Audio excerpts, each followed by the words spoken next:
See it first, see it raw, uncensored and unaltered on my Patreon, link below. Our lyrics are just, they're not about telling people how bad our childhood was or how bad where we live is. Our lyrics are saying how good it can be. They were more than just a band, they were a movement. Oasis stormed onto the scene in the 90s with a sound and attitude that felt like a call to arms for a generation ready to break free. From the gritty streets of Manchester to the largest stages in the world. But behind the swagger, the success, and the timeless songs, there was a story of brotherhood, chaos, and a rise to heights few could ever imagine. I just got up there and give it everything, you know. From their anthemic hits that defined a generation to the bitter infighting that eventually tore them apart, the legend of Oasis is one that lives forever. Let us begin with how it all started. In the early 90s, in the gritty backstreets of Manchester, a group of local lads decided to form a band. Bassist Paul McGowan, guitarist Paul Arthurs, drummer Tony McCarroll, and singer Chris Hutton. They called themselves The Rain. But something was missing. Unsatisfied with Hutton's vocals, Arthurs invited a local kid he knew, Liam Gallagher, to audition. With Liam's swagger and distinctive voice, the band immediately found a new direction. It was Liam who suggested a name change to Oasis, inspired by a poster hanging in the room he shared with his brother, Noel. Their first gig took place at the Boardwalk Club in Manchester on the 18th of August 1991. At that gig, Noel showed up to check out the band. Noel had been working as a roadie at the time, but watching Liam on stage sparked something inside him. He liked what he heard, but Noel wasn't just there to be a fan. He wanted in. Noel approached the band with a proposal. He'd join Oasis, but only under the condition that he be the band's primary songwriter and leader. The group was already up and running before Noel joined. What was it like having your big brother come in and take over? It was his saving grace. He was having it, but he weren't running, he weren't really going anywhere. Right. It's good. It was needed, and you know what I mean? Like, people going, oh yeah, but how does feel like we're taking over? He's took over the songs, you know what I mean? He's not took over the way the band's run, or way I'm going to run my life out. He's not took over me. Right. No, he hasn't. He took over the structure of the songs and the way the songs should be, which is right. Yeah. Give us a bit of discipline. But he's not took over the vocals, you know, the guy who stands in front of that, but he's not took over that, because that's going to me. With Noel now steering the ship, Oasis began to forge their signature sound. Simple, loud, and impossible to ignore. It was raw, unrefined, and as critics would later say, unstoppable. A couple years later, the band had been playing gigs across the UK, honing their sound and recording demos. Their big break, however, would come through a gig they weren't even scheduled to perform. On May 31st, 1993, the band essentially forced their way into performing a gig at the almighty King Tut's Wah Wah Hut in Glasgow, a gig that would change everything.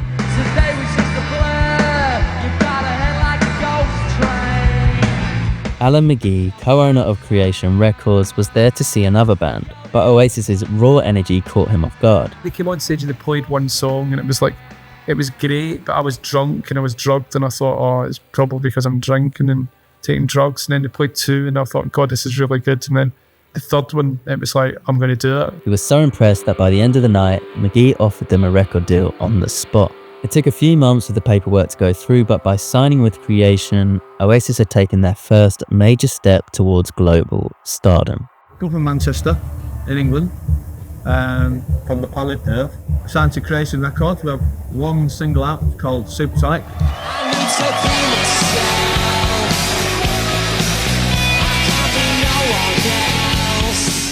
With their record deal in hand, Oasis released their debut single, Supersonic, in April 1994. The song, recorded in just one day, showcased their brash attitude and punchy sound, and it cracked the UK charts at number 31. The band followed up with Shaker Maker, though it quickly became the subject of a plagiarism lawsuit, which they settled out of court at the eye-watering price of £500,000. I'll let you hear a snippet of both tracks now, and you'll quickly understand why they didn't bother going to court. I'd like to build the world a home and furnish it with love.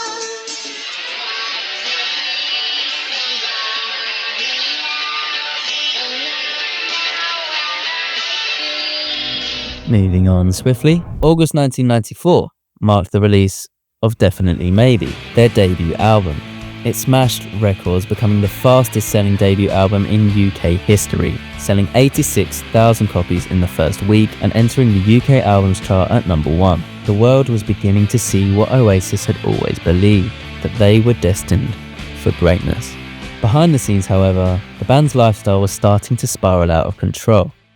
And what about the cliche of sex, drugs and rock and roll? Is it still something to believe in? I didn't join a band for drugs or sex. I joined a band to make music. Sure, I hope so. We all hope so. I joined a band for sex, drugs and rock and roll. Yeah. I do. Well, especially the sex and the drugs.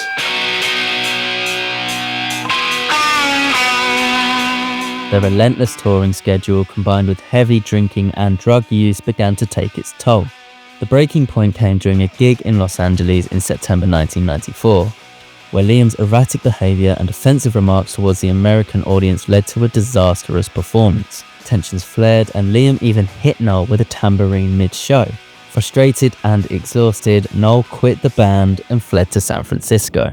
It wasn't long before he was convinced to return, thanks to a trip to Las Vegas with Creation Records' Tim Abbott. Noel reconciled with Liam, and the band resumed their tour in Minneapolis. Oasis continued their meteoric rise with singles like Cigarettes and Alcohol and their Christmas release, Whatever, both climbing the British charts and cementing Oasis as the new kings of Britpop.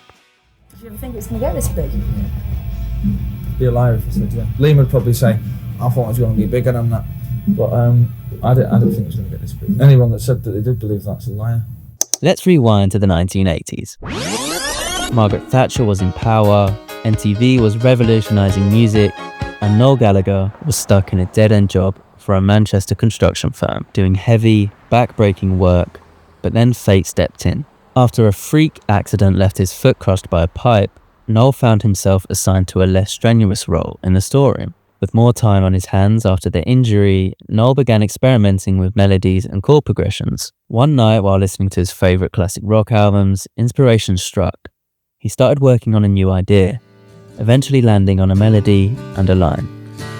Maybe I don't really want to know. Though it began as just a single line floating around in his head, Noel knew he was onto something special. Turning now to 1993, when he finally unveiled the fully composed Live Forever to the band during rehearsals. The reaction? Total awe. Alan McGee was blown away when he first heard it, calling it probably the single greatest moment I've ever experienced with them. Originally, the demo began with a raw acoustic guitar intro.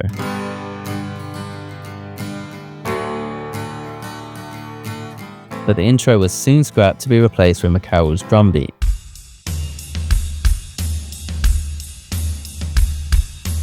Arriving just weeks before Definitely Maybe, the song conveyed an optimism that was very much in contrast with the popular grunge music of the 90s, and as a result captured the minds and hearts of many, many fans.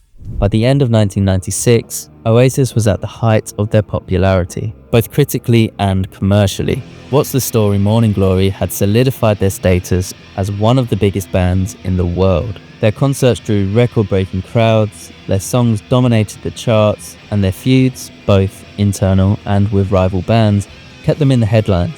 Oasis had, by all measures, reached their peak, and the success of Morning Glory would remain a defining moment in their career.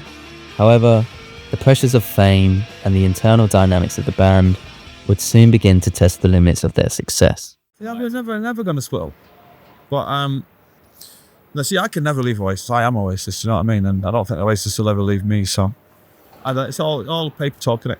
Their final tour, the Dig Out Your Soul tour, ended abruptly in August 2009, during what became a highly publicised and tumultuous period for the band.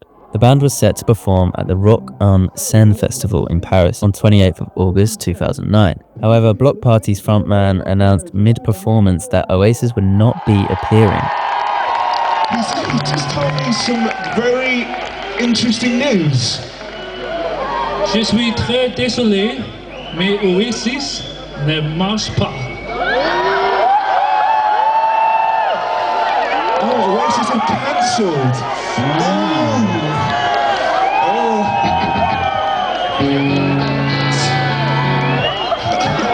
2 hours later, Noel Gallagher publicly quit the band via a statement on the Oasis website. expressing that he could no longer work with Liam. This marked the end of Oasis as fans knew it.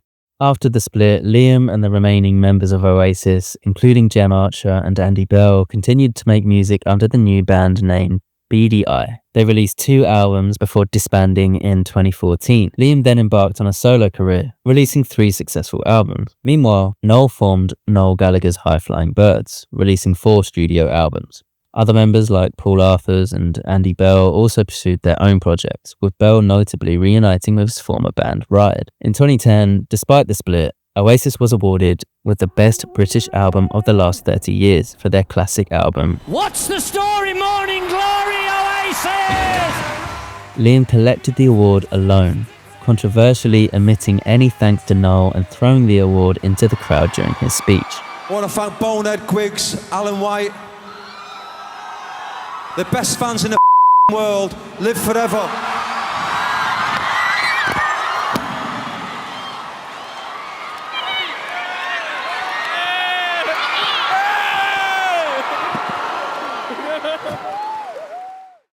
Fast forward to 2024, the long-standing tension between the Gallagher brothers appears to have subsided. On 27th of August 2024, almost 15 years after the dramatic split, Oasis announced a highly anticipated reunion tour, aptly named Oasis Live 25. The reunion coincided with the 30th anniversary edition of their debut album, Definitely Maybe. Remarkably, this remastered version soared to #1 on the UK albums chart, 3 decades after its initial release. Other albums, including Time Flies, Morning Glory, The Master Plan, and Be Here Now, also re-entered the charts, further solidifying their legendary status in rock history. I always used to say to journalists, how do you sum up Oasis? And I'd always say, let it go away first and I'll be able to think about it and I'll be able to sum it up. I still can't. Whoever threw the ingredient in the mix to split the atom, that's it. And there you have it, the turbulent journey of Oasis, from their legendary rise to their shocking split, and now their long-awaited reunion. Through it all, the Gallagher brothers and their bandmates have cemented their place in British music history. Oasis stood as the voice of a generation, and that voice never faded. As they return to the stage for the Oasis Live 25 tour, and with whispers of new music on the horizon, it feels like the perfect moment to look forward. Their reunion is more than just nostalgia. It's a new chapter, a chance to redefine their legacy for the next generation. Oasis may have been born in the grit of Manchester, but their music transcends time and place, uniting fans old and new. Whether you've been with them since the beginning, or you're discovering their magic for the first time, one thing's for sure, the legacy of Oasis will live forever.